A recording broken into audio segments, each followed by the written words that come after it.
Avant de commencer l'histoire, dites-nous d'où vous nous regardez en laissant un commentaire ci-dessous. Si vous appréciez cette vidéo, n'oubliez pas de liker et de vous abonner. Passez une merveilleuse journée. Profitez de l'histoire, tout le monde. Elle était mariée depuis 14 mois, et n'avait jamais été embrassée par son mari.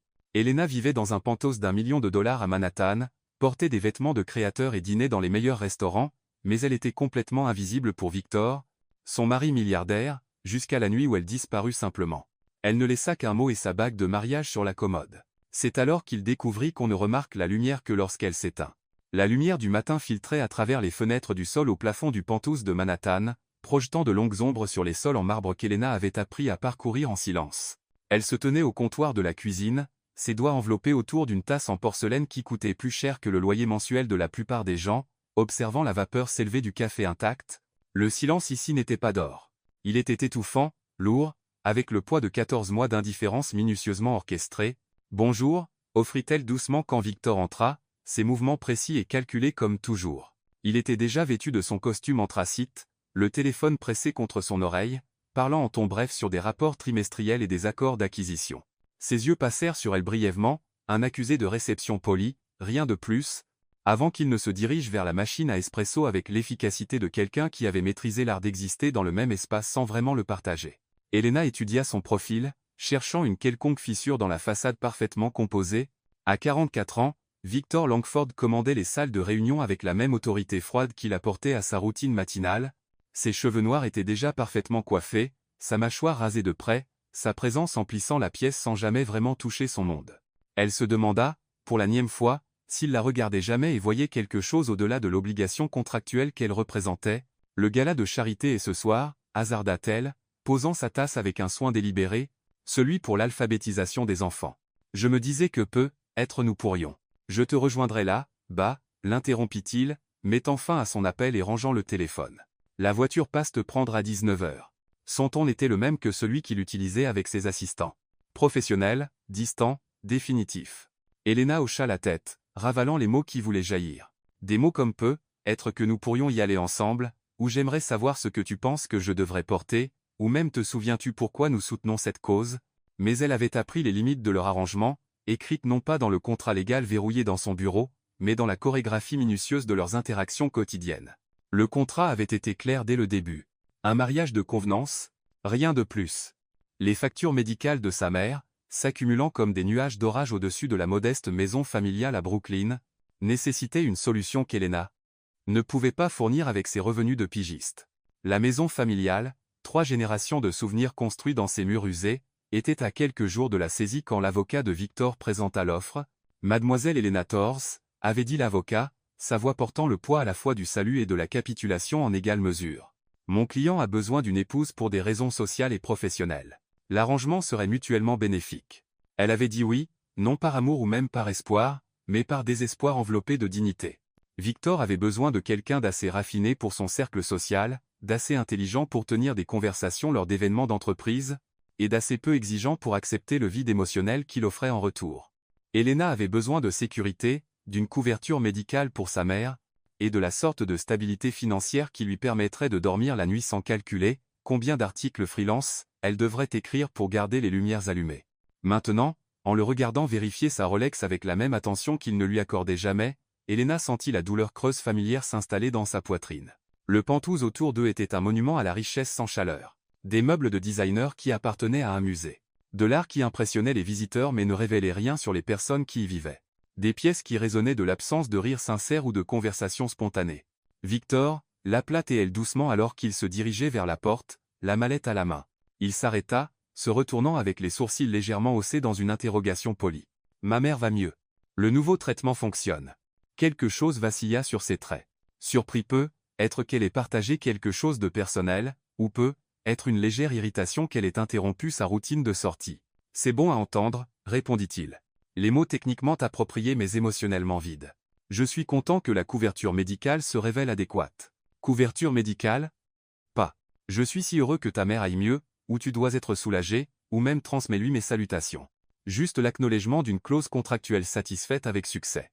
Elena le regarda partir, le bruit de ses chaussures en cuir italien claquant contre le marbre jusqu'à ce que les portes de l'ascenseur se ferment avec une finalité murmurée. Puis elle fut à nouveau seule dans son palais de belle vacuité, entourée de luxe qui ressemblait plus à une prison aux barreaux de mille fils. Elle se dirigea vers la fenêtre, pressant sa paume contre le verre froid en regardant en bas la ville qui se réveillait. Quelque part en bas, les gens se disputaient et se réconciliaient, partageaient du café et des rêves, se touchaient sans contrat régissant les termes de leur affection. Quelque part en bas, son ancienne vie attendait comme un livre qu'elle avait fermé au milieu d'un chapitre. Son reflet la fixait depuis la fenêtre. Une femme qui avait appris à s'habiller en vêtements de créateur mais se sentait comme si elle portait un costume, qui assistait à des galas et des vernissages mais se sentait plus comme un bel accessoire qu'une participante. À 42 ans, Elena pensait comprendre la solitude. Elle avait passé des années en tant que femme célibataire à écrire des histoires sur l'amour tout en se demandant si elle le trouverait un jour. Mais ceci était différent. C'était la solitude amplifiée par la proximité. L'isolement intensifié par la présence de quelqu'un qui partageait son lit, mais jamais ses rêves. L'ironie ne lui échappait pas qu'elle avait épousé un homme pour sauver la maison de sa famille, seulement pour découvrir que la maison n'avait rien à voir avec des plans de travail en marbre ou des adresses à Manhattan. La maison devrait être l'endroit où quelqu'un remarque quand vous êtes silencieuse, où votre routine de café du matin compte pour quelqu'un d'autre que vous-même, où votre présence est désirée au lieu d'être simplement tolérée. Mais ce soir serait comme tous les autres soirs. Elle porterait la robe saphir qu'il n'avait jamais complimentée, arriverait au gala avec une posture parfaite et un sourire répété, et jouerait le rôle de Madame Victor Langford, pendant que son mari menait des affaires déguisées en sociabilité. Et quand il rentrerait à la maison, il disparaîtrait dans son bureau avec les mots « Bonne nuit, Elena », poli, approprié, et complètement vide de tout ce qui ressemblait à de l'intimité. Elena comptait les jours comme quelqu'un qui compte les absences.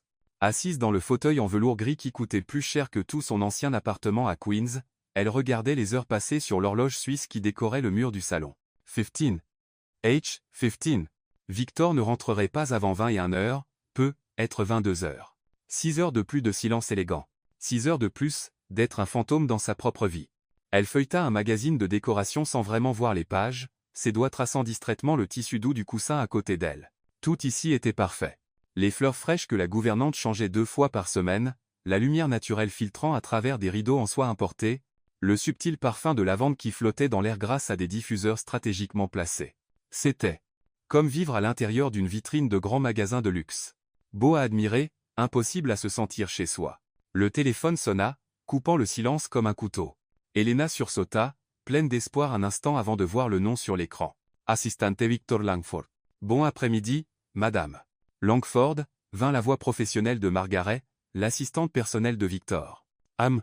Langford m'a demandé de confirmer que vous serez prête à 19 heures pour l'événement de ce soir.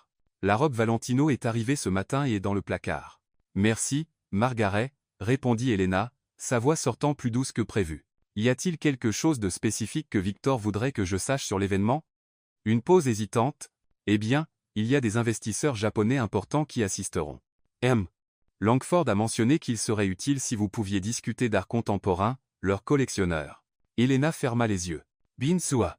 Elle n'était pas invitée en tant qu'épouse, mais en tant que pièce décorative qui pouvait aussi être utile pour les affaires.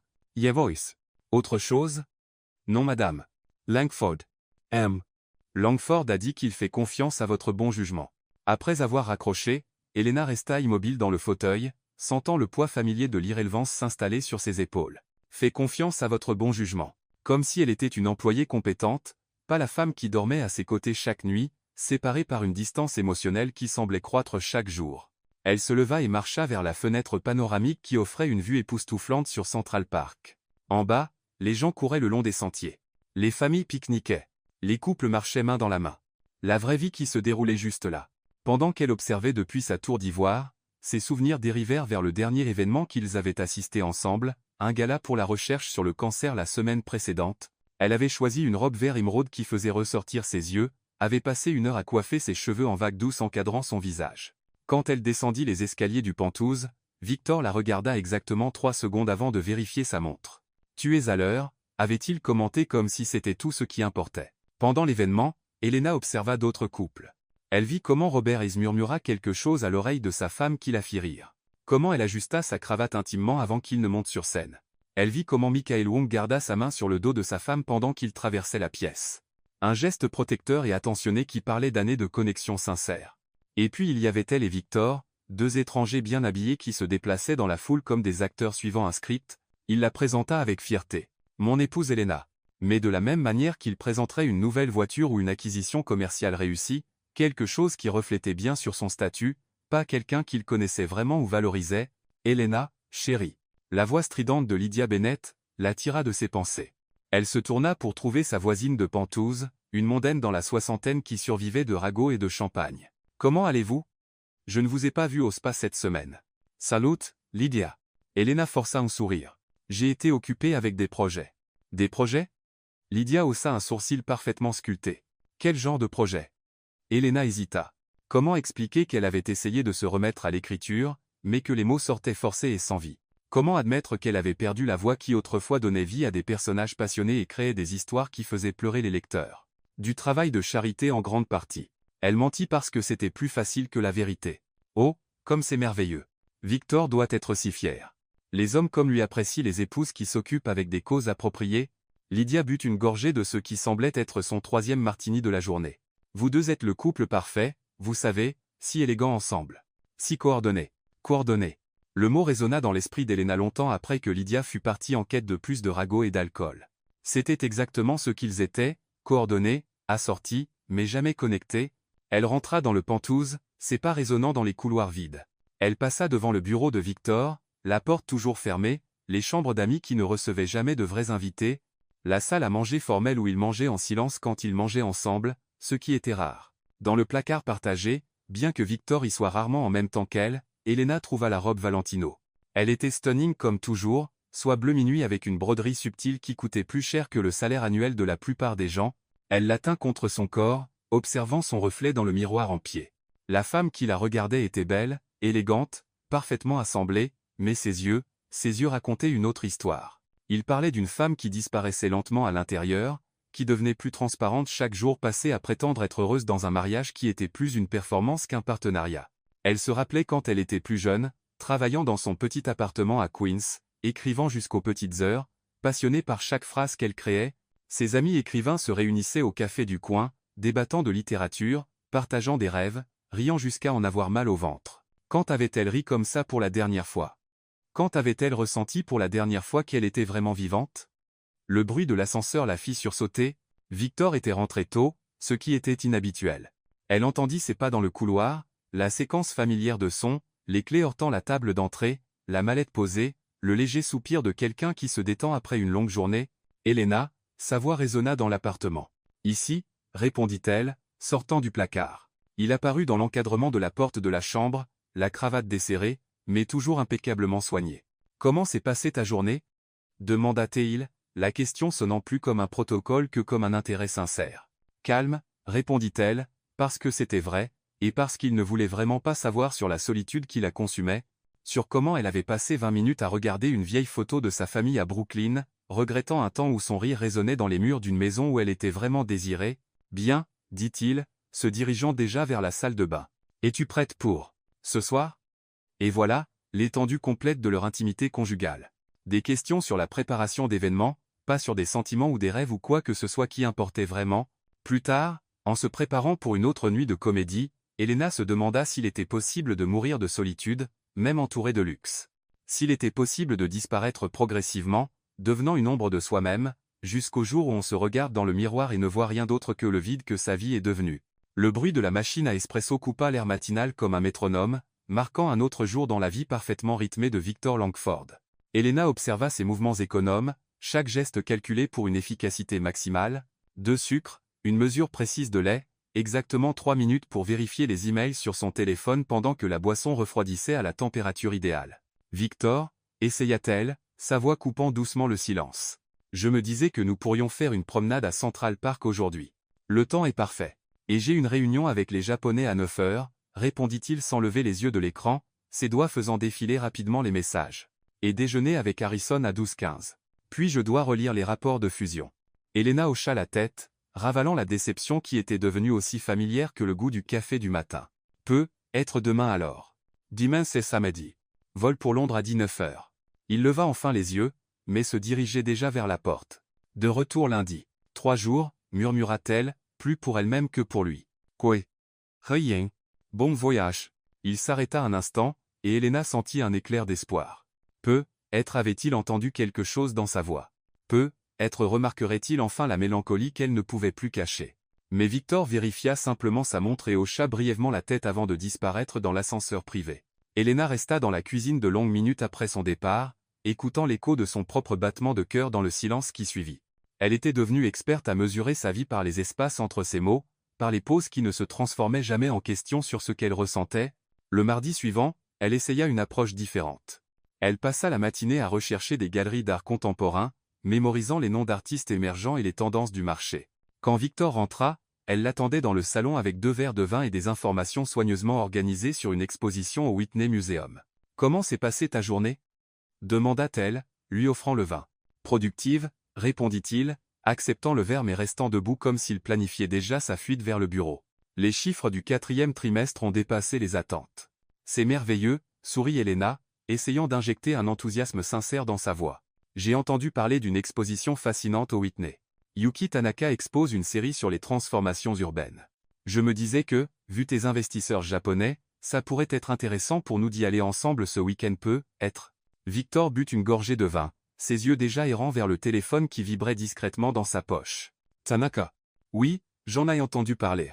Bon potentiel d'investissement. Il sortit son téléphone, jetant un coup d'œil rapide à l'écran. Décholé, c'est urgent. Tokyo.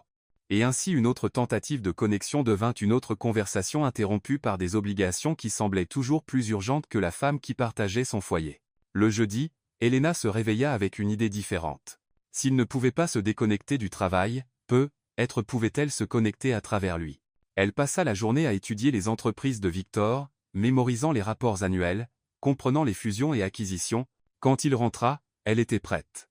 Victor, j'ai lu sur l'acquisition de Techflow. Fascinante stratégie de diversification verticale, commença-t-elle en utilisant les termes techniques qu'elle avait mémorisés. Ça a dû être une négociation complexe. Il s'arrêta vraiment. Et pendant un instant, Elena pensa qu'elle avait trouvé la clé. C'était, admit-il, s'asseyant pour la première fois depuis des semaines pour lui parler. Harrison était sceptique sur les projections de croissance, mais les données du marché asiatique étaient convaincantes. Elena se pencha en avant, encouragée. Et l'intégration des équipes. J'imagine que c'est l'un des plus grands défis dans ce type d'opération. Exactement. Victor but une autre gorgée de vin, semblant légèrement surpris par son insight. Leur culture d'entreprise est complètement différente de la nôtre. Il nous faudra au moins 6 mois pour aligner les processus. Pendant 15 précieuses minutes, ils parlèrent. Parlèrent vraiment. Elena posa des questions intelligentes. Victor donna des réponses détaillées. Et pendant un bref instant, elle se sentit comme une partenaire, pas juste une épouse ornementale, jusqu'à ce que son téléphone sonne. Langford. Sa posture changea immédiatement. Retour en mode exécutif. Oui, je suis au courant de la situation.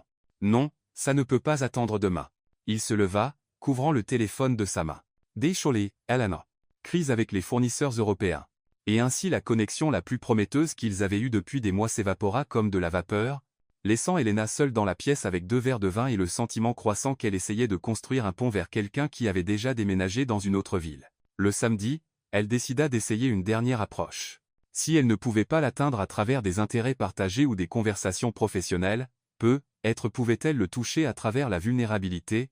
Quand il revint de son jogging matinal, une activité rigoureusement solitaire, elle était dans la cuisine en train de préparer des œufs bénédicts, son plat préféré qu'elle avait appris à faire en regardant des vidéos YouTube. « Ça sent bon » commenta-t-il, semblant vraiment surpris. « Je me suis rappelé que tu aimais ça » dit Elena, servant l'assiette avec un soin étudié. « Je me disais que nous pourrions prendre le petit déjeuner ensemble avant que tu partes au bureau. » Victor hésita, regardant son téléphone, puis elle, puis l'assiette parfaitement préparée. « J'ai des emails à... » Victor, l'interrompit-elle doucement, et quelque chose dans sa voix dut l'alerter, car il la regarda vraiment dans les yeux pour la première fois depuis des jours. « Je sais que nous sommes occupés, que notre vie est compliquée, mais parfois je sens que nous devenons des étrangers qui partagent la même adresse. » Il s'arrêta, la fourchette en l'air, et Elena vit un instant de quelque chose, mais culpabilité, reconnaissance, passer sur ses traits. « Elena, tu n'as pas à dire quoi que ce soit, se hâta-t-elle d'ajouter, ne voulant pas briser le moment fragile. Je voulais juste que tu saches que je suis là. Que quand tu voudras parler ou juste être ensemble sans rien faire de particulier, je suis là. » Victor posa sa fourchette, et pendant un instant Elena pensa qu'il dirait quelque chose de significatif, quelque chose qui reconnaîtrait la distance croissante entre eux, quelque chose qui suggérait qu'il ressentait aussi la solitude qui planait sur leur appartement comme un brouillard persistant. Au lieu de cela, Il toucha brièvement sa main, le premier contact physique volontaire depuis des semaines, et dit « Tu es une bonne épouse, Elena. J'apprécie tout ce que tu fais pour que notre vie fonctionne. Une bonne épouse ?» Les mots résonnèrent dans son esprit longtemps après qu'il fut parti au bureau, laissant la moitié de son petit déjeuner dans l'assiette, et une vague promesse qu'ils essaieraient de dîner ensemble pendant la semaine. Cette nuit-là, Elena s'allongea dans le lit king size qu'ils partageaient, mais qui ressemblait à un océan de soie froide entre eux. Victor était dans son bureau, la lumière encore allumée sous la porte, le doux bruit de touches tapées filtrant à travers les murs. Elle fixa le plafond, comptant les heures jusqu'à ce qu'il vienne se coucher silencieusement de l'autre côté du matelas, veillant à ne pas la toucher, même accidentellement, et c'est alors qu'Elena réalisa qu'elle était devenue experte à aimer quelqu'un qui était toujours dans la même pièce, mais jamais vraiment présent, toujours trop occupé pour remarquer qu'elle disparaissait lentement juste à côté de lui. La nuit du gala de charité arriva enveloppée d'un brouillard d'attente qu'Elena ne pouvait pas tout à fait définir. Était-ce la façon dont la lumière du coucher de soleil doré filtrait à travers les rideaux en soie, ou le fait que Victor n'avait passé que 2 appels professionnels au lieu de ses 5 habituels, mais quelque chose dans l'air semblait différent, chargé de possibilités. Elena choisit la robe bleu saphir avec un soin particulier, laissant la soie couler entre ses doigts avant de l'enfiler. Dans le miroir, elle vit une version d'elle-même qu'elle reconnaissait encore, élégante, sophistiquée, mais avec une étincelle dans les yeux qui avait été absente pendant des mois. Était-ce le moment? Être ce soir serait celui où elle parviendrait enfin à atteindre l'homme qu'elle avait épousé. « Tu es magnifique », dit Victor quand elle descendit les escaliers, et les mots firent battre son cœur jusqu'à ce qu'elle réalise qu'il tapait sur son téléphone en parlant, ses yeux, ne se posant jamais vraiment sur elle. « Merci », répondit-elle, attendant qu'il range son téléphone, qu'il la regarde vraiment, qu'il commande être comment le bleu faisait ressortir ses yeux, ou comment elle avait coiffé ses cheveux différemment. Mais Victor se dirigeait déjà vers la porte, vérifiant sa montre avec la précision d'un homme pour qui la ponctualité était une vertu cardinale. Dans la voiture, Elena essaya de briser la glace. « J'ai lu sur l'organisation que nous soutenons ce soir. Leur travail sur l'alphabétisation des adultes est vraiment inspirant. Surtout le programme pour les mères célibataires qui... » Victor murmura, toujours absorbé par son écran. « Décholé, Elena. Les chiffres de Shanghai viennent d'arriver. » Elena s'adossa au siège en cuir doux, regardant les lumières de la ville défiler par la fenêtre. Chaque tentative de connexion était comme essayer d'allumer une allumette dans le vent. Un bref éclat d'espoir, avant que l'obscurité ne revienne. La salle de l'événement était époustouflante, décorée d'arrangements floraux blancs et or, des centaines de personnes élégamment habillées circulant avec des flûtes de champagne. Elena connaissait cette danse. Sourire, saluer, faire la conversation sur des causes méritantes pendant que les hommes discutaient affaires, et les femmes comparaient bijoux et destinations de voyage. Victor, Elena. La voix stridente de Margaret Whitfield les atteignit à travers la foule. « Tu es absolument stunning. » Comme toujours, le couple parfait. Elena sourit poliment pendant que Margaret l'embrassait sur les joues. « Margaret, ravi de vous voir. J'ai entendu dire que vous envisagiez une maison dans les Hamptons pour l'été, » continua Margaret, ses yeux brillant à la perspective de ragots frais. « C'est vrai ?» Elena cligna des yeux, surprise. C'était la première fois qu'elle entendait parler de n'importe quelle maison dans les Hamptons. Elle regarda Victor, qui maintenait son expression d'affaire neutre. « Nous explorons encore les options, » répondit-il diplomatiquement, et Elena sentit la douleur familière de l'exclusion. Une autre décision sur leur vie qu'il envisageait sans la consulter. La soirée progressa dans sa chorégraphie prévisible. Victor fut entraîné dans des conversations sur des investissements et des opportunités de marché, pendant qu'Elena se retrouvait à faire ce qu'elle faisait toujours, être l'épouse charmante qui complimentait son image sans jamais vraiment être incluse dans les décisions importantes. Ce fut pendant la pause entre le dîner et les enchères qu'Elena prit une décision impulsive.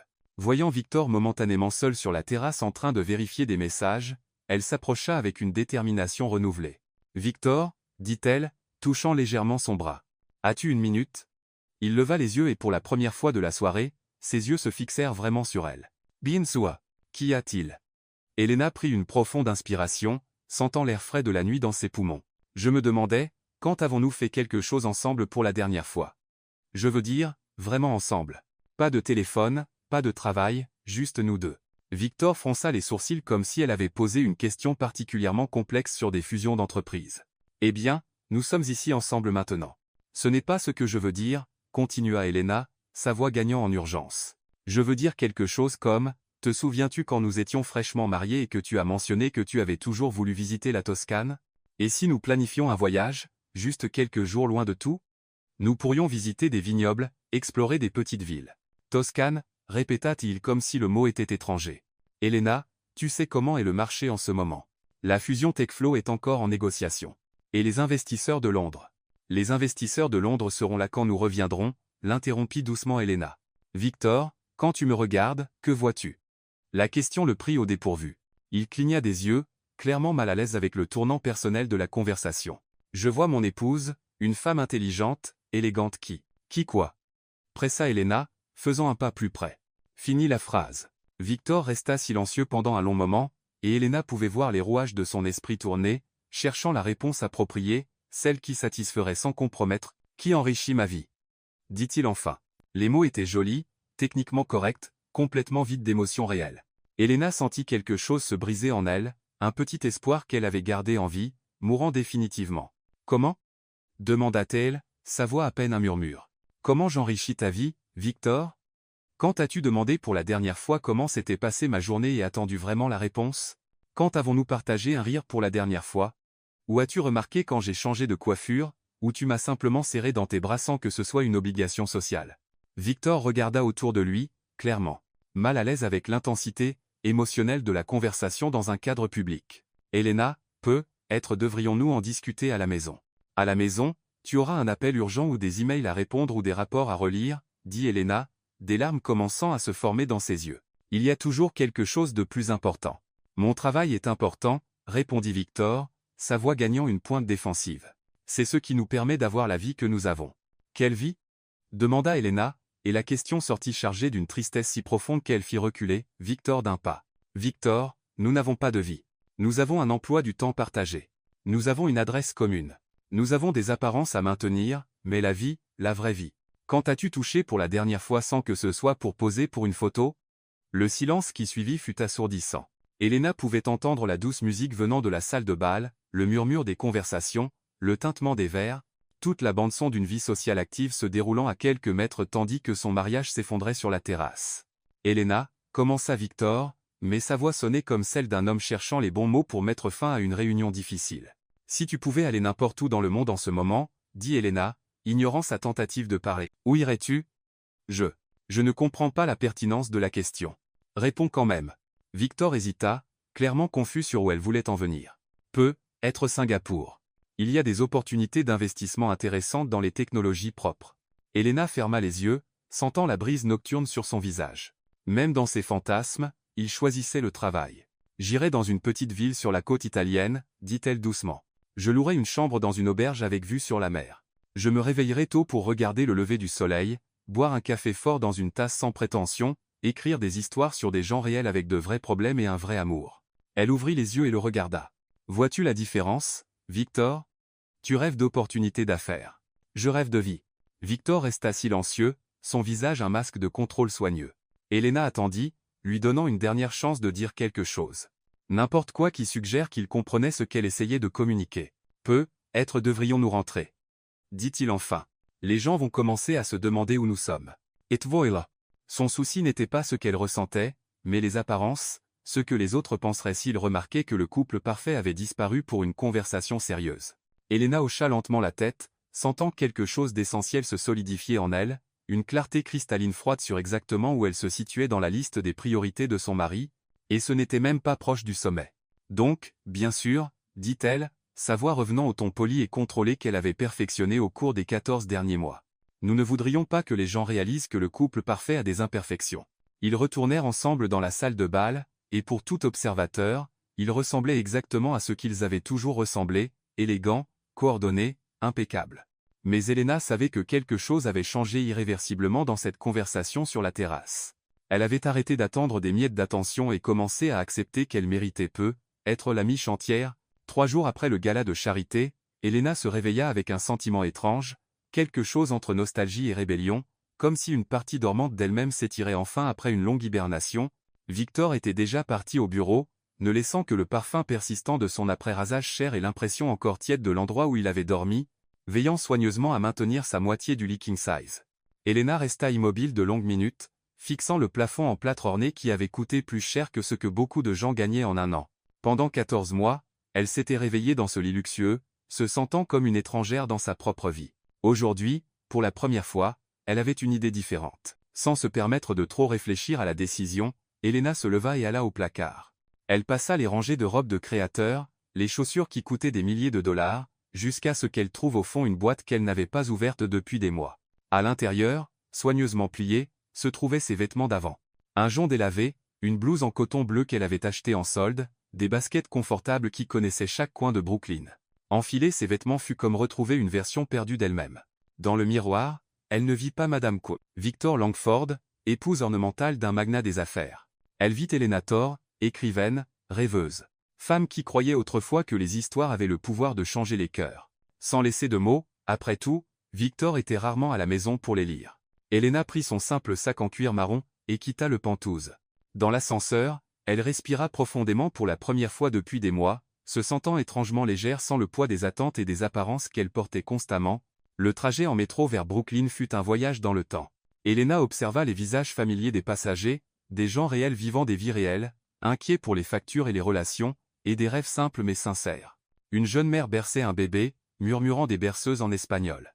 Un vieil homme lisait un livre de poésie usée, ses lèvres bougeant silencieusement avec les mots. Un couple d'adolescents riait de quelque chose sur leur téléphone, leurs doigts entrelacés avec la naturelle inconscient du jeune amour. Quand elle descendit à la station Prospect-Heights, Helena sentit une vague d'émotion si intense qu'elle dut s'arrêter et s'appuyer contre un mur. C'était son quartier, son monde, l'endroit où elle s'était sentie vivante pour la dernière fois. Les rues n'avaient pas beaucoup changé. Le même mélange éclectique de brownstone restaurés et de bâtiments d'appartements modestes. La même énergie vibrante d'une vraie communauté. Le café Page & Brew était toujours là, niché entre une laverie et une librairie d'occasion, sa façade en briques rouges familière comme une étreinte d'un vieil ami. Helena s'arrêta à la porte, regardant par la fenêtre. C'était exactement comme dans ses souvenirs. Des tables dépareillées, des chaises non assorties, des murs couverts d'art local et d'affiches d'événements littéraires. L'odeur de café fort et de rêves créatifs filtrait à travers la vitre. Helena Torres. Elle se tourna pour trouver Jordan Lee souriant vers elle, ses yeux s'illuminant d'une reconnaissance sincère. Jordan avait fait partie de son groupe d'écriture, un poète trentenaire qui travaillait comme professeur d'anglais le jour, et transformait ses observations sur la vie urbaine en vers qui faisaient pleurer les gens lors de soirées open mic. Jordan, la joie dans sa voix la surprit. « Mon Dieu, ça fait combien de temps ? » « Plus d'1 an, dit-il, et il y avait quelque chose dans son regard qui suggérait qu'il n'avait pas oublié où elle avait disparu ni pourquoi. « Tu as l'air différente. » Helena baissa les yeux, se rappelant le monde qu'elle avait laissé ce matin. Le Penthouse de Manhattan, les robes en soie, la vie qui ressemblait plus à un rôle qu'elle jouait qu'à une existence qu'elle vivait. Différente comment ? Plus polie, plus. Je ne sais pas. Comme si quelqu'un t'avait mise dans une vitrine. Jordan inclina la tête, étudiant son visage. Mais tes yeux sont les mêmes. Ils ont toujours cette fin. Fin d'histoire, de vérité, de vie qui vaut la peine d'être vécue. Il fit un geste vers la porte du café. Tu veux entrer ? Notre groupe se réunit toujours le mercredi. Ryan écrit toujours de la science-fiction atroce. Mia travaille toujours sur le même roman depuis 3 ans, et je suis toujours convaincu que je peux capturer l'âme de New York en haïkus. Helena rit. Un vrai rire spontané, du genre qu'elle n'avait pas produit depuis des mois. Ça sonne exactement comme dans mes souvenirs. À l'intérieur du café, ce fut comme entrer dans une machine à remonter le temps. Le même barista aux cheveux longs travaillait encore derrière le comptoir. Faisait toujours de l'art au lait. Les mêmes personnes intéressantes occupaient encore les tables. Des artistes griffonnant dans des carnets. Des étudiants universitaires débattant de philosophie. Des freelances tapant furieusement sur de vieux ordinateurs portables. 2 espressos, commanda Jordan, guidant Helena vers une table d'angle où il s'asseyait autrefois. Sauf si tu as développé un goût pour des boissons plus sophistiquées. L'espresso est parfait, dit Helena, se sentant plus elle-même à chaque minute qui passait. Ils s'assirent, et pendant un moment ils se regardèrent simplement. Helena pouvait sentir Jordan processer sa transformation, des vêtements chers qu'elle évitait maintenant à la coiffure parfaitement stylée qui avait remplacé ses boucles naturelles. Alors, dit-il enfin, comment va la vie de mariée ? La question la frappa comme un doux poignard. Comment expliquer qu'elle était mariée mais plus seule qu'elle ne l'avait jamais été ? Comment décrire le sentiment de partager un lit avec quelqu'un qui la traitait comme du mobilier de luxe ? Compliqué, admit-elle. Ah. Jordan hocha la tête comme s'il comprenait des volumes dans ce qu'elle n'avait pas dit. Et l'écriture ? Helena baissa les yeux sur sa tasse, voyant son reflet déformé à la surface sombre du café. Elle s'est arrêtée. Donc, tu t'es arrêté. Où elle s'est arrêtée ? La question était astucieuse. Typique de Jordan, qui parvenait toujours à aller droit au cœur des choses. Je me suis arrêté, admit-elle. Je n'y arrive pas. Les mots ne viennent plus. C'est comme si j'avais perdu ma voix. Jordan se pencha en avant, les coudes sur la petite table. Helena, te souviens-tu de ce que tu disais toujours sur l'écriture ? Qu'est-ce que j'ai dit? Que l'écriture était comme respirer sous l'eau. Impossible pour la plupart des gens, mais essentiel pour ce nez avec des branchies. Il sourit doucement. Peut-être que le problème n'est pas que tu as perdu ta voix. Peut-être que c'est que tu essaies de respirer de l'air quand tu as besoin d'être sous l'eau. Elena sentit des larmes piquer ses yeux. Je ne sais plus où est sous l'eau. Ici, dit simplement Jordan, désignant le café autour d'eux. Avec des gens réels vivant de vrais problèmes, ressentant de vraies choses, pas dans des tours d'ivoire où tout est trop beau pour être vrai. Ils passèrent les 2 heures suivantes à parler de livres, de vie, des projets que Jordan poursuivait encore avec la passion infatigable qu'Elena se rappelait avoir eue autrefois. Il lui parla de ses élèves, du poème qu'il écrivait sur la gentrification, de comment il croyait encore que l'art pouvait changer le monde une personne à la fois. Mia a toujours ce carnet où nous faisions des exercices d'écriture, mentionna Jordan casuellement pendant qu'ils finissaient leur café. Des prompts aléatoires, des défis de 5 minutes. Te souviens-tu comment tu écrivais ces petites chefs-d'œuvre sur des gens que tu observais dans le métro? Elena s'en souvenait. Elle se rappelait le sentiment des mots coulant à travers ses doigts comme de l'eau, des personnages prenant vie en paragraphes, des histoires apparaissant complètes dans son esprit comme des cadeaux inattendus. Mercredi à 19 h, dit Jordan, se levant pour partir. Si tu veux, sans engagement, sans pression. Juste reviens sous l'eau pour quelques heures. Après son départ, Elena resta à la table, regardant la vie se dérouler autour d'elle. Un jeune couple partageait un muffin, se nourrissant mutuellement avec l'intimité décontractée qu'elle avait oubliée. Une femme âgée lisait de la poésie à voix haute pour elle-même, souriant à des vers qui touchaient quelque chose de profond dans son âme. Un groupe d'étudiants universitaires débattait passionnément d'un film, chacun parlant par-dessus les autres, mais tous clairement engagés et vivants. C'était la vraie vie, brute, imparfaite, magnifiquement chaotique. Et pour la première fois en 14 mois, Elena se rappela ce que c'était que d'être complètement présente dans sa propre existence. Au lieu d'observer de loin comme une spectatrice élégante, mais déconnectée. Quand elle se leva enfin pour partir, Elena savait que quelque chose de fondamental avait changé. Elle avait goûté à la vie à nouveau, et la fin dont Jordan avait parlé, la fin d'histoire, de vérité, de connexion réelle, s'éveillait en elle comme une force qui ne pouvait plus être ignorée. La question était, qu'allait-elle faire de cette fin maintenant qu'elle savait qu'elle était encore vivante? La goutte d'eau qui fit déborder le vase arriva un mardi ordinaire, déguisé en routine. Elena avait passé toute la journée à préparer un dîner spécial. Pas parce que c'était un anniversaire ou une célébration, mais parce qu'elle avait désespérément besoin de quelque chose, n'importe quoi qui ressemble à de l'intimité. Elle avait acheté des ingrédients frais au marché bio, choisi le vin que Victor avait mentionné aimer des mois plus tôt, même allumé des bougies sur la table à manger qu'ils utilisaient rarement. À 19 h, elle était assise à la table parfaitement dressée, regardant la cire des bougies fondre lentement pendant que le saumon grillé refroidissait dans l'assiette. À 20 h, elle rangea la nourriture au réfrigérateur et souffla les bougies. À 21h30, Victor entra. « Désolé, Elena, dit-il, desserrant sa cravate en se dirigeant directement vers son bureau. Réunion d'urgence avec les investisseurs de Londres. As-tu mangé quelque chose pour le dîner? Elle se tint dans le couloir en le regardant disparaître derrière la porte du bureau. Le bruit familier de touches tapées commençant immédiatement. Pendant un moment fou, Elena envisagea de frapper à la porte, d'entrer sans permission, de faire une scène, d'exiger qu'il la voie, qu'il reconnaisse qu'elle avait passé des heures à préparer quelque chose de spécial qui était maintenant oublié dans le réfrigérateur, comme un autre geste gaspillé. Au lieu de cela, elle alla dans la chambre et s'allongea tout habillée sur les couvertures chères, fixant le plafond pendant que les heures passaient. Victor vint se coucher après minuit, se déplaçant silencieusement dans l'obscurité, veillant à ne pas la déranger. Ils dormaient à moins de 3 pieds l'un de l'autre et auraient aussi bien pu être sur différents continents. Le lendemain matin, Elena se réveilla avec une clarté cristalline qui l'effraya. Ce n'était pas une décision émotionnelle ou impulsive. C'était la réalisation froide et calculée qu'elle mourrait lentement un jour silencieux à la fois et que si elle ne faisait pas quelque chose de radical dans quelques années elle ne serait qu'une belle coquille vide. Parfaitement entraînée à sourire au bon moment, et jamais embêtée, personne avec ses sentiments. Victor suivit sa routine matinale avec la précision d'une montre suisse. Douche à 6h15, café à 6h45, revue des marchés asiatiques à 7h. Elena observa chaque mouvement familier, le mémorisant comme si c'était la dernière fois, ce qu'elle réalisa que c'était probablement « vol pour Boston aujourd'hui », mentionna-t-il casuellement, vérifiant ses emails sur son téléphone. « De retour demain soir. »« D'accord », répondit Elena, sa voix sonnant normalement même tandis que son cœur battait comme un oiseau sur le point de s'envoler d'une cage ouverte. Après le départ de Victor, Elena resta immobile dans la cuisine de longues minutes, écoutant l'écho de ses propres pensées dans le silence qui suivit. Puis, avec des mouvements délibérés, elle se dirigea vers le placard partagé. Elle ne prit pas grand-chose, juste l'essentiel, les choses qui étaient vraiment à elle, Pas les vêtements chers que Victor avait choisis ou les accessoires qui faisaient partie de son uniforme d'épouse trophée. Elle trouva sa vieille valise en cuir au fond du placard, celle qu'elle avait apportée de sa vie précédente, et la remplit de jeans, t-shirts, livres qu'elle avait essayé de lire mais n'avait jamais fini, parce que son esprit était toujours préoccupé par les apparences et les obligations sociales.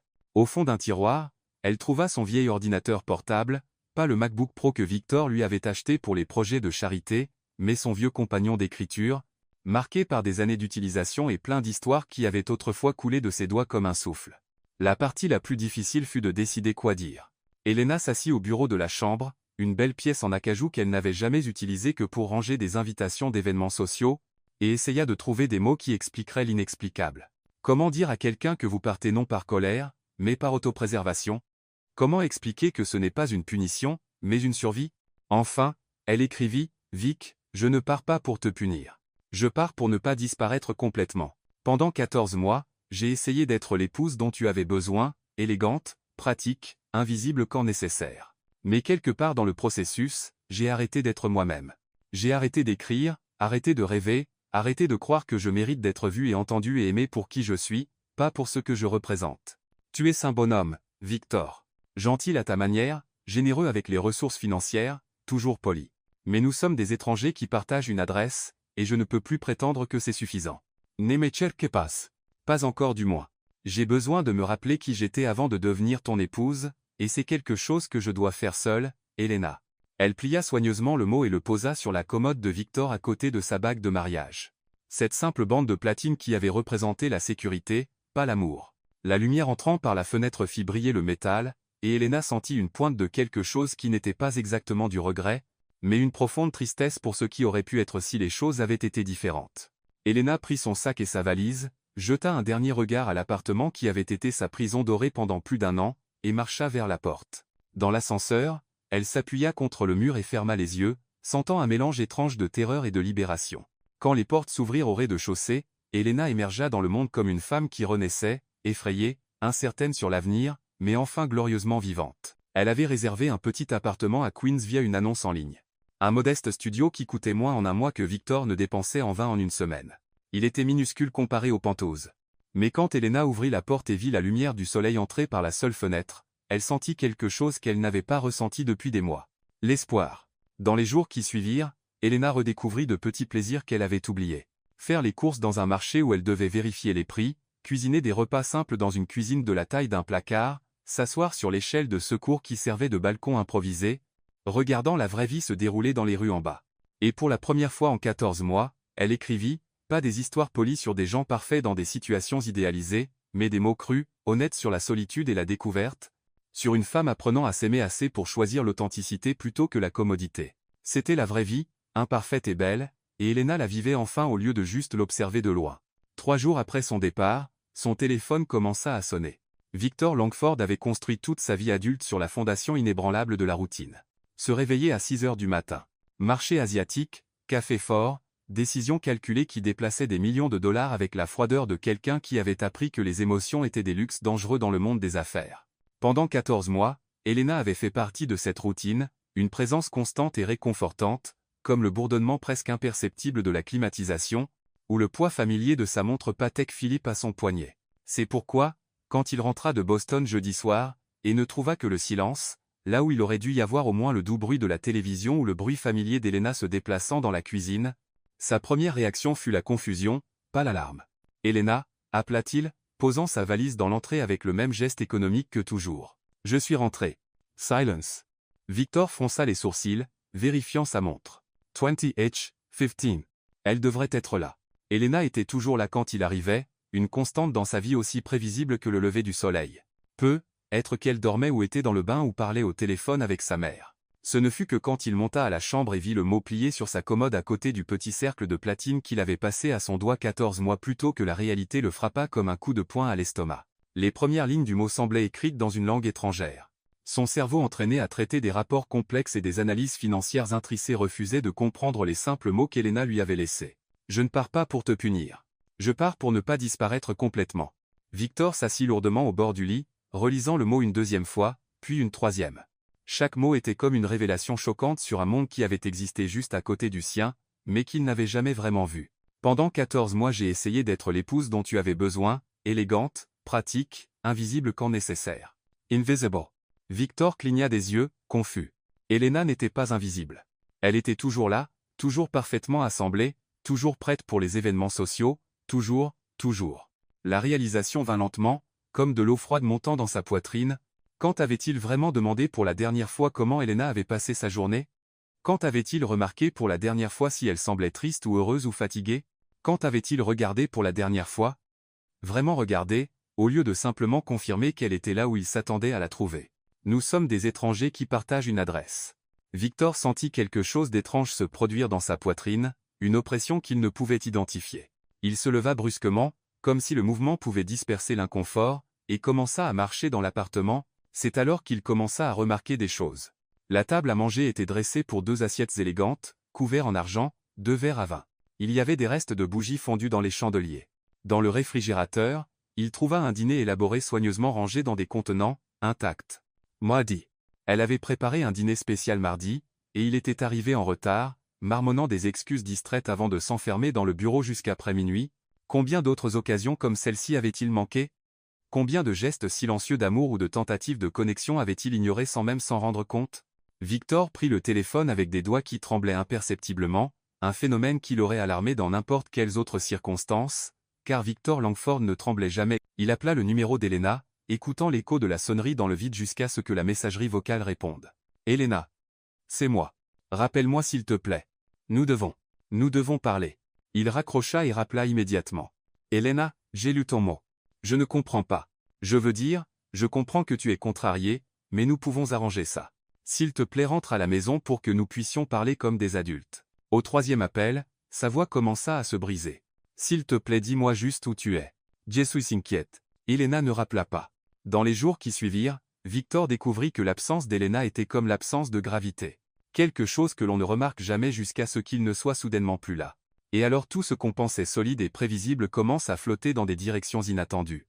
Le Penthouse, qui avait toujours été un sanctuaire d'ordre et d'élégance, ressemblait maintenant à un mausolée. Le silence n'était plus la paix, mais l'oppression. Les matins perdirent leur rythme réconfortant. Il n'y avait plus le doux bruit d'Elena se déplaçant dans la cuisine. Plus le parfum familier de son parfum flottant dans l'air. Plus la présence silencieuse mais constante qui était devenue l'arrière-plan de sa vie quotidienne. Victor essaya de maintenir sa routine mais découvrit que les routines construites autour de 2 personnes s'effondrent rapidement quand l'une d'elles disparaît. Il fit du café pour 2 par habitude.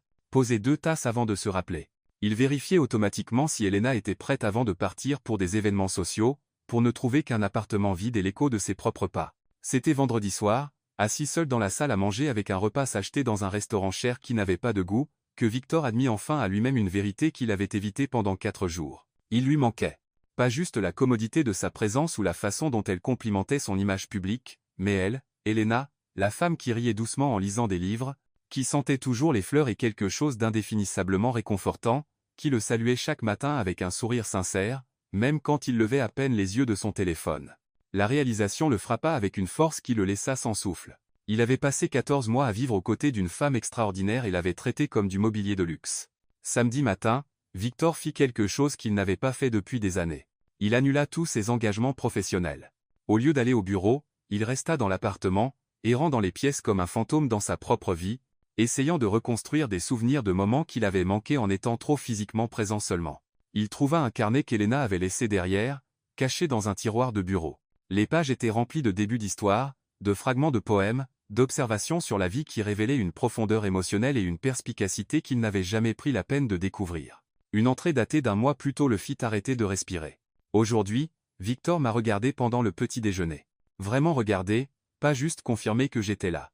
Pendant un instant, j'ai pensé qu'il dirait quelque chose, qu'il demanderait sur le livre que je lisais ou sur les plans de la journée, mais alors le téléphone a sonné et le moment s'est évaporé comme de la vapeur. Parfois je me demande s'il remarquerait si je disparaissais progressivement un peu chaque jour jusqu'à ce qu'il ne reste rien d'autre qu'une vague impression qu'il manque quelque chose. Victor ferma le carnet avec des mains visiblement tremblantes. Maintenant Elena n'était pas partie sur un coup de tête ou un drame féminin comme il l'avait initialement supposé. Elle était partie parce qu'elle disparaissait littéralement et il avait été trop aveugle, trop occupé, trop émotionnellement absent pour le remarquer. C'est alors qu'il prit une décision qui aurait semblé impossible une semaine plus tôt. Pour la première fois de sa carrière, Victor Langford allait demander de l'aide pour quelque chose qu'il ne pouvait pas résoudre avec des tableurs ou des stratégies d'affaires. Il avait besoin de trouver sa femme. Et quand il la trouverait, il avait besoin d'apprendre à l'aimer avant qu'il ne soit trop tard. Il fallut 3 jours d'appels téléphoniques désespérés, d'enquêtes privées discrètes, et enfin une visite humiliante chez la meilleure amie d'Elena pour que Victor découvre où elle était. Sofia Ramirez avait été sceptique dès le premier instant, observant l'homme impeccablement vêtu qui se présenta à sa porte à Brooklyn, comme s'il était une espèce exotique perdue du zoo. « Elle ne veut pas te parler », avait dit Sofia, croisant les bras sur sa poitrine avec la farouche protection d'une amie qui avait consolé Elena pendant des nuits de larmes silencieuses au cours des mois passés. « S'il te plaît », avait supplié Victor, et le mot sonnait étrange dans sa bouche. Quand avait-il supplié pour quoi que ce soit pour la dernière fois? « J'ai juste besoin de 5 minutes. 5 minutes pour expliquer. » « Expliquer quoi ?» avait répliqué Sofia. « Comment tu as passé 14 mois à traiter ma meilleure amie comme du papier peint cher ?» La vérité dans les mots de Sofia coupa plus profondément que n'importe quelle critique d'affaires que Victor ait jamais reçue. Mais quelque chose dans son désespoir sincère dut la toucher car elle murmura. « Enfin, Garpen, train 347 pour Philadelphie, mais Victor, si tu lui fais du mal à nouveau, je veillerai personnellement à ce que tu le regrettes. » Maintenant Victor courait à travers la gare Penn comme un homme possédé, son costume Armani froissé, les cheveux en désordre pour la première fois depuis des décennies, cherchant désespérément un visage familier parmi des centaines d'étrangers. Sa respiration était irrégulière. Quand avait-il couru pour la dernière fois? Et il pouvait sentir la sueur se former sous la chemise chère qu'il avait choisie si soigneusement ce matin, pensant que les apparences importaient. Les apparences n'importaient pas. Rien n'importait sauf trouver Elena avant qu'elle ne disparaisse de sa vie pour toujours. Il la vit près du quai 7, assis sur une chaise en plastique avec une petite valise à ses pieds, pas la bagagerie Louis Vuitton qu'il lui avait achetée, mais une vieille valise en cuir marron qui avait dû voir des années de voyage. Elle portait un joint et une blouse simple. Ses cheveux lâches autour de ses épaules au lieu de la coiffure sophistiquée à laquelle il s'était habitué. Elle avait l'air plus jeune ainsi, plus elle-même, plus la femme qu'il avait épousée mais jamais vraiment connue. Elena. Elle leva les yeux et Victor vit la surprise, puis la douleur, puis une résignation fatiguée passer sur ses traits. « Victor, comment m'as-tu trouvé ?» Sofia. Il s'approcha lentement comme si elle était un animal sauvage qui pourrait fuir à tout mouvement brusque. « S'il te plaît ne monte pas dans ce train. » Elena soupira, une longue exhalation triste. « Victor, nous en avons déjà parlé, ou essayé. En fait, j'ai essayé de parler. Tu avais des appels plus importants. Il n'y a pas d'appel plus important que toi. » Les mots sortirent avec une urgence qui le surprit. « Elena. J'ai lu ton mot. Je l'ai lu une 50aine de fois. Et tu as raison surtout. Je t'ai traité comme du mobilier. Je t'ai ignoré. Jay. Je ne savais même pas de quelle couleur étaient tes yeux jusqu'à hier soir quand j'ai regardé une photo de nous et vraiment prêté attention pour la première fois. » Elena cligna des yeux, des larmes commençant à se former. « Marron, murmura-t-elle. Ils sont marrons avec de petites taches dorées. »« Marron avec des taches dorées, » répéta Victor, mémorisant. « Comme la façon dont tu prends ton café. Pas de sucre, juste une goutte de crème. Comment tu mordis ta lèvre inférieure, quand tu te concentres en lisant. Comment tu laisses toujours un marque-page exactement au milieu du livre, même quand tu n'es qu'à la page 10. » Elena le fixa, le choc remplaçant la résignation. « Tu as remarqué ces choses? » « J'ai remarqué tout, » dit Victor, sa voix se brisant. « Je n'ai juste jamais vraiment prêté attention, et c'est impardonnable. » L'annonce résonna dans la gare. « Train pour Philadelphie, quai 7, embarquement dans 10 minutes. » Elena se leva, prenant sa valise. « Victor, je ne peux plus faire ça. Je ne peux plus être invisible dans ma propre vie. »« Tu n'étais pas invisible, » dit Victor désespérément, puis s'arrêta, se forçant à être honnête. « Tu étais invisible pour moi. Et ça fait de moi le plus grand idiot du monde, parce que tu es. Tu es extraordinaire. Elena. Tu es gentille et intelligente et drôle. Et quand tu souris, et vraiment souris, pas ces sourires polis aux événements, c'est comme si le monde entier s'illuminait. » Elena s'arrêta, valise en main, des larmes coulant librement sur ses joues. « Pourquoi dis-tu ces choses maintenant? Pourquoi pas il y a 14 mois quand je suppliais pour n'importe quel signe que tu me voyais comme une personne réelle? » Victor prit une profonde inspiration, sachant qu'il devait dire toute la vérité, peu importe à quel point ça faisait mal. « Parce que j'avais peur. Parce qu'il y a 7 ans, j'ai perdu ma femme et ma petite fille dans un accident de voiture. Laura avait 32 ans. Sofia n'en avait que 4.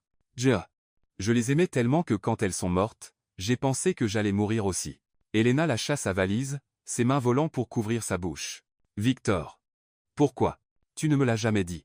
J'ai fait des règles après ça, » continua-t-il, sa voix étouffée. « Des règles pour ne jamais me permettre d'aimer comme ça à nouveau, pour ne jamais devenir assez vulnérable pour que perdre quelqu'un me détruise complètement. Je pensais pouvoir avoir un mariage civilisé, respectueux, sûr. Je pensais pouvoir maintenir une distance émotionnelle et être quand même un bon mari. Mais on ne peut pas aimer à distance, murmura Elena. Non, admit Victor. Et toi, tu m'as fait ressentir à nouveau, Elena. Même quand j'essayais désespérément de ne pas ressentir. La façon dont tu te souciais de moi, comment tu essayais de m'inclure dans de petits moments, comment tu me regardais comme si j'étais quelqu'un qui valait la peine d'être connu, ça m'effrayait. Elena fit un pas vers lui, et Victor put voir la compréhension naissante dans ses yeux. Donc, tu t'es éloigné? Je me suis éloigné, confirma-t-il. Et j'ai presque perdu la personne la plus importante qui soit entrée dans ma vie depuis. Depuis Laura et Sophia. La deuxième annonce. Dernier appel pour le train vers Philadelphie. Elena, dit Victor, sa voix à peine un murmure désespéré. Je sais que je ne mérite pas une seconde chance. Je sais que j'ai passé 14 mois à prouver que je suis un mari terrible, mais si tu me donnes l'opportunité, juste une opportunité, je passerai le reste de ma vie à apprendre à t'aimer comme tu mérites d'être aimé. Elena pleurait ouvertement. Maintenant, ses épaules secouaient. Victor. Il fit un pas plus près, puis un autre, jusqu'à être assez proche pour voir les petites taches dorées dans ses yeux marrons. Tu as dit que tu ne partais pas pour me punir, mais pour ne pas disparaître complètement. Eh bien, je comprends maintenant parce que ces 4 derniers jours sans toi ont été comme disparaître, et je ne veux pas disparaître, Elena. Je veux vivre. Je veux vraiment vivre avec toi. Il leva une main tremblante, touchant doucement son visage, ses doigts traçant la ligne des larmes sur sa joue. Tu es complètement, absolument aimé, murmura-t-il, faisant écho à des mots qu'il avait autrefois rêvé de dire, et vraiment sincèrement. S'il te plaît, ne pars pas. S'il te plaît, laisse-moi prouver que je peux être l'homme que tu mérites. Elena ferma les yeux, se penchant dans son toucher comme une fleur cherchant le soleil. Quand elle les rouvrit, Victor vit quelque chose qui fit battre son cœur. L'espoir. Tu promets? Demanda-t-elle, sa voix épaisse d'émotion. Promets que tu me verras. Vraiment me verras? Je promets. Dit Victor. Et puis il fit quelque chose qu'il n'avait pas fait depuis 7 ans. Il se pencha et embrassa sa femme. Ce fut un baiser rempli de 14 mois de mots non dits, de chances perdues, d'amour qui avait existé mais jamais été correctement nourri. Il était désespéré et tendre à la fois, chargé de promesses et de possibilités. Elena se fondit en lui, ses mains agrippant sa chemise comme s'il était une ancre dans la tempête. Quand ils se séparèrent, tous deux respiraient irrégulièrement, front touché, le monde réduit à juste deux au milieu du chaos de la gare. Rentre à la maison avec moi, murmura Victor. Contre ses lèvres. Rentre à la maison et laisse-moi passer le reste de ma vie à prouver que tu es la chose la plus précieuse de mon monde. Elena hocha la tête à travers ses larmes, et Victor sut qu'il recevait le cadeau le plus précieux de sa vie, une seconde chance de bien faire l'amour. Ils ne retournèrent pas au Pantas de Manhattan. L'idée émergea silencieusement alors qu'ils quittaient la gare Penn, doigts entrelacés comme des adolescents découvrant le premier amour, tous deux sachant qu'ils avaient besoin d'un espace neutre pour reconstruire ce qui avait été brisé. Victor arrêta un taxi et murmura une adresse qu'Elena ne reconnut pas. Un hôtel-boutique discret à Midtown, loin des souvenirs de silences glaciaux et de dîners gâchés. Je ne veux pas que nous retournions dans cet appartement tout de suite, dit Victor doucement pendant que le taxi naviguait dans la circulation. Je veux recommencer à zéro, juste nous deux, sans les ombres de qui nous étions quand nous ne savions pas nous aimer. Elena hocha la tête, comprenant parfaitement. Le Pantouz était plein de fantômes, de sa disparition graduelle, de lui trop occupé pour remarquer. Ils avaient besoin d'un endroit propre sans histoire où ils pourraient découvrir qui ils étaient quand ils étaient vraiment présents l'un pour l'autre. La chambre était simple mais élégante. Lit king size avec des draps blancs impeccables, fenêtre offrant une vue sur la ville pulsant en bas, lumière douce filtrant à travers des rideaux en lin. Quand la porte se ferma derrière eux, un silence différent s'installa. Pas le silence étouffant de mois de distance émotionnelle, mais le silence expectant de deux personnes qui savaient qu'elles étaient au bord de quelque chose de transformateur. Elena resta près de la fenêtre, soudain nerveuse. 14 mois de mariage, et elle se sentait comme une vierge le soir de ses noces, non pas parce qu'ils n'avaient jamais partagé d'intimité physique, mais parce qu'ils n'avaient jamais partagé une vraie intimité, émotionnelle. Toutes les fois précédentes avaient été des transactions polies, l'accomplissement de devoirs conjugaux sans la vraie reddition des cœurs. Elena, dit Victor doucement, s'approchant lentement, comme il l'avait fait à la gare. Regarde-moi. Elle se tourna, et ce qu'elle vit dans ses yeux lui coupa le souffle. Ce n'était pas le regard distant et contrôlé qu'elle connaissait, mais quelque chose de cru et vulnérable et complètement focalisé sur elle. Pour la première fois depuis plus d'1 an, Victor Langford était vraiment présent. Pas physiquement, mais émotionnellement présent. Tout son être concentré sur la femme devant lui. « Tu trembles » observa-t-il, levant une main pour toucher doucement son visage. « Je suis nerveuse » admit Elena, se penchant dans son toucher. « C'est étrange. N'est-ce pas? Être nerveuse avec mon propre mari. » Ce n'est pas étrange, murmura Victor, ses doigts traçant la ligne de sa mâchoire avec une révérence qu'elle n'avait jamais ressentie auparavant. Nous sommes des étrangers à bien des égards. Mais je veux te connaître, Helena. Je veux connaître chaque pensée, chaque rêve, chaque petit détail qui fait de toi toi. Il se rapprocha jusqu'à ce qu'elle sente la chaleur rayonnant de son corps. Le parfum familier de son après-rasage mélangé à quelque chose d'autre. De l'anxiété peut-être, ou de l'anticipation. Ses mains trouvèrent sa taille, s'y posant avec une hésitation qui parlait d'un homme demandant la permission au lieu d'assumer des droits. « Puis-je » demanda-t-il, et la question portait le poids de tous les consents qu'il n'avait jamais cherchés, toutes les connexions qu'il avait laissé filer. « Oui » murmura Helena, et le mot sortit chargé de 14 mois de faim émotionnelle, de nuit dormant à côté de quelqu'un qui ne l'avait jamais vraiment touché. Le baiser cette fois était différent de celui désespéré à la gare. C'était exploration et découverte. Victor prenant le temps de mémoriser la forme de ses lèvres. La façon dont elle soupirait doucement quand il approfondissait le baiser.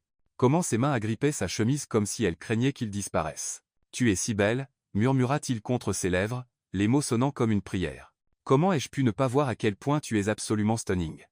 Helena sentit des larmes piquer ses yeux, non de tristesse, mais d'un soulagement si profond qu'il était presque douloureux. « Victor !» Chut, murmura-t-il, embrassant les larmes sur ses joues. « Laisse-moi te montrer à quel point tu comptes pour moi. Laisse-moi t'aimer. Comme j'aurais dû t'aimer, dès le premier jour. » Ses mains trouvèrent les boutons de sa blouse, mais se déplacèrent avec une lenteur délibérée qui parlait d'un homme savourant chaque instant. Helena observa son visage pendant qu'il la déshabillait. La concentration intense, la façon dont ses yeux s'adoucissaient, chaque fois qu'il rencontrait les siens, comme s'il s'assurait constamment qu'elle était présente, consentante, désirante. Quand la blouse glissa de ses épaules, Victor s'arrêta, la regardant simplement avec une admiration qui fit se sentir Helena comme une œuvre d'art, appréciée pour la première fois. « Tu es parfaite » dit-il, la voix épaisse d'émotion. « Absolument parfaite. » Helena leva ses propres mains vers les boutons de sa chemise, ses doigts tremblant légèrement. « À mon tour de te voir » murmura-t-elle, et Victor resta parfaitement immobile pendant qu'elle le déshabillait, la laissant découvrir le corps de l'homme avec qui elle avait partagé un lit, mais jamais vraiment exploré. Quand ils furent peau contre peau, Victor la guida doucement vers le lit, ses mains ne cessant jamais de toucher, traçant ses épaules, mémorisant la courbe de sa taille, découvrant de petites marques et imperfections qui racontaient l'histoire de sa vie avant lui. « Dis-moi » dit-il, embrassant une petite cicatrice sur son épaule. « Je suis tombé de mon vélo à 8 ans » rit doucement Helena, puis soupira quand il embrassa l'endroit à nouveau. « J'ai pleuré plus pour la glace que j'ai fait tomber que pour la blessure. » Et ça, ses lèvres trouvèrent une tache de naissance sur ses côtes. « Je l'ai toujours détesté quand j'étais petite. Ma mère disait que c'était des empreintes d'ange de quand ils m'ont formé. » Victor leva la tête pour regarder dans ses yeux. « Ta mère avait raison.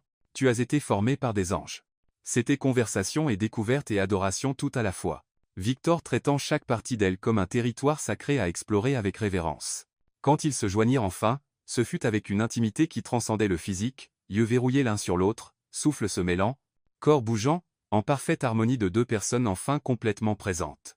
Helena, pressée dans son nom comme un mantra, comme une prière, comme le mot le plus important qu'il ait jamais prononcé. « Ma Helena.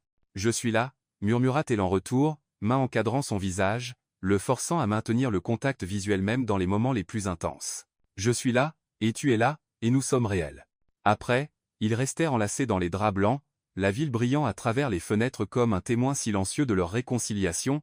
Victor traça des motifs paresseux sur la peau nue d'Helena, s'arrêtant occasionnellement pour embrasser une épaule ou murmurer des mots d'adoration dans ses cheveux. « Je ne veux pas que cette nuit se termine » confessa-t-il, voix basse dans la pénombre de la chambre. « J'ai peur que si nous dormons, je me réveille et découvre que c'était un rêve. » Helena se tourna dans ses bras pour pouvoir regarder dans ses yeux. « Ce n'était pas un rêve. Nous sommes réels. Victor. Cette connexion est réelle et elle ne disparaîtra pas parce que tu as enfin décidé d'être présent pour elle. Comment peux-tu en être sûr » demanda-t-il, vulnérabilité, crue dans sa voix. Helena sourit, touchant son visage avec des doigts doux. « Parce que maintenant je sais que tu me vois. Vraiment my voice. Et une fois que tu apprends à voir quelqu'un, vraiment le voir, tu ne peux plus prétendre qu'il est invisible. » Victor captura sa main, embrassant sa paume. « Tu as raison. Je ne te traiterai plus jamais comme invisible. Je ne tiendrai plus rien pour acquis. Tu es le cadeau le plus précieux que j'ai jamais reçu, et j'ai presque complètement gâché ça. » Presque. Helena sourit, se blottissant plus près. « Mais tu ne l'as pas gâché. Nous sommes encore là. Nous sommes encore là, » répéta Victor. Et dans les mots, il y avait promesse, gratitude, et le début d'un amour qui avait enfin la permission de grandir sans peur ni réserve. Dehors, la ville ne dormait jamais, mais dans la chambre d'hôtel, deux cœurs qui s'étaient perdus l'un pour l'autre trouvèrent enfin leur chemin de retour à la maison. 6 mois plus tard. Elena se réveilla un matin de dimanche avec une lumière dorée filtrant à travers des rideaux qu'elle avait choisis elle-même, pas les lourds rideaux en soie qu'un décorateur avait sélectionnés pour correspondre à l'esthétique du Penthouse, mais un simple lin crème qui laissait la lumière naturelle danser dans les pièces comme une musique visuelle. La différence était plus que décorative. Elle était philosophique. C'était la différence entre vivre dans une vitrine et vivre dans une maison. « Bonjour, ma belle », vint la voix familière de Victor. Mais il y avait une qualité dedans qui la surprenait encore après des mois. Une tendresse sincère, une chaleur qui transformait de simples mots en caresses verbales. Elena se tourna pour le trouver en train de la regarder avec cette expression qu'elle avait apprise à reconnaître et chérir. Une focalisation complète, une présence totale, comme si elle était la chose la plus fascinante de l'univers. Dans les premiers jours après leur réconciliation, elle testait parfois cette attention, cherchant des signes qui la forçaient, feignaient l'intérêt, mais le temps avait prouvé que la transformation de Victor était sincère. Il avait appris l'art d'être présent, et il le pratiquait avec la même dévotion qu'il réservait autrefois uniquement aux affaires. « Bonjour », répondit-elle, s'étirant langoureusement. « Quelle heure est-il » 9h15. Tu as dormi tard. Ce qui signifie que tu as encore écrit jusqu'après minuit. Il y avait une note de fierté douce dans sa voix qui faisait encore battre le cœur d'Elena. Comment avance le nouveau livre? Elena sourit, pensant au manuscrit qui grandissait régulièrement sur son bureau. Pas le bureau d'écriture en acajou formel qu'elle n'avait jamais utilisé, mais une simple table en bois que Victor avait trouvée sur un marché aux puces à Brooklyn, insistant pour qu'elle choisisse exactement ce qu'elle voulait pour son espace d'écriture. Bien. Vraiment bien, en fait. Elle s'assit, tirant ses genoux contre sa poitrine. C'est étrange d'écrire sur l'amour, quand je sais enfin ce que ça fait vraiment. Victor se rapprocha, s'asseyant au bord du lit et tendant une tasse de café, préparée exactement comme elle l'aimait. Une découverte qu'il avait faite non par observation distante, mais en demandant directement, en prêtant attention, en se rappelant. « Raconte-moi l'histoire », dit-il. Et Elena savait qu'il était sincèrement intéressé, pas juste en train de faire la conversation polie. « C'est l'histoire d'une femme qui se perd en essayant d'être qui les autres ont besoin qu'elle soit », expliqua Elena, buvant une gorgée du café parfait. Et d'un homme si occupé à construire des murs, pour protéger son cœur qu'il ne remarque pas quand quelqu'un de spécial essaie de l'atteindre. « Ça me semble familier », dit Victor avec le sourire autodérisoire qu'elle avait appris à aimer. « Fin heureuse. Je l'écris encore, mais… Oui, définitivement une fin heureuse parce que parfois les gens peuvent apprendre, parfois ils peuvent changer, et parfois le vrai amour vaut la peine d'être combattu. » Victor embrassa sa tempe, un geste si naturel maintenant qu'Elena pouvait à peine se rappeler quand il devait réfléchir avant de la toucher. « À propos de combattre pour des choses qui en valent la peine, il y a une surprise pour toi en bas. » Elena haussa un sourcil. « Quel genre de surprise ? » Le genre qui implique la fondation dont nous avons parlé et peut être quelques visiteurs spéciaux. Curiosité piquait. Elena s'habilla rapidement et suivit Victor au salon, qu'ils avaient complètement redécoré au cours des mois passés. Maintenant il y avait des plantes partout. Pas des arrangements floraux formels changés 2 fois par semaine, mais de vraies plantes qu'ils arrosaient ensemble, qui grandissaient et parfois mouraient et devaient être remplacées, qui rendaient l'espace vivant, au lieu de parfait. Les murs affichaient maintenant de vraies photographies, pas de l'art abstrait cher choisi par des décorateurs, mais des images qui racontaient leurs histoires. Elena et Victor à leur cérémonie de remariage à Central Park, entourés d'amis réels au lieu d'associés d'affaires. La famille d'Elena visitant pour la première fois. Sa mère clairement émue mais essayant de cacher son impression de l'appartement. Victor et Elena couverts de peinture pendant un week-end où ils décidèrent de peindre son bureau ensemble. Elena. La voix de sa mère la fit se tourner brusquement. Sofia Torres était assise sur le canapé, rayonnante de santé. Les traitements avaient fonctionné mieux que quiconque n'avait osé l'espérer, discutant animément avec 2 femmes qu'Elena ne reconnut pas immédiatement. « Maman, qu'est-ce que tu fais ici ?»